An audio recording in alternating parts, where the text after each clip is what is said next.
close the inlet valve and the outlet valve if installed.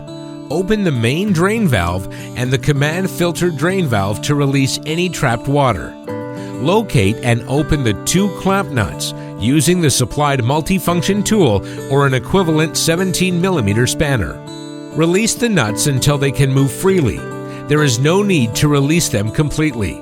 To remove the clamp, release the tie bar from its socket and move it upwards using the opposite side as a hinge.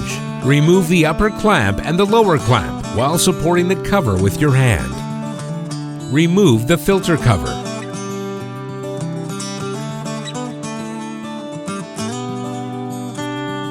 Position cover in place.